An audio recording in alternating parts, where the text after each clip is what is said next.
منظور پښتين پاکستانی حکومت ته ویلي موږ پیسې نه انصاف غواړو. سلام لیدونکو، د مطلب شریکولو وړاندې چینل سبسکرایب کړئ. د پښتون ژغورنې غورځنګ مشر منظور پښتين وایي پاکستان اول پښتانه وژني، خویندې میندې کړوي او بیا ورته پیسې ورکوي.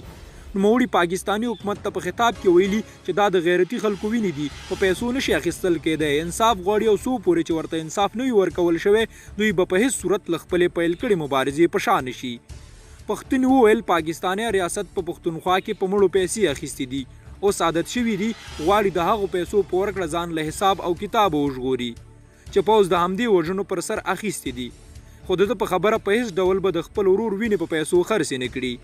نوموړي ویلي بالکل به پوځیان هم وژل شوي وي، خو دا پوځیان وژلي همدې ترهګرو دي چې پاکستان پیدا کړي دي. منظور پښتين دا خبرې په داسې حال کې کوي چې پاکستانی حکومت د خړ کمر په پیښه کې د وژل شوو او ټپیانو کورنۍ ته د پیسې د ورکړې خبرې کوي.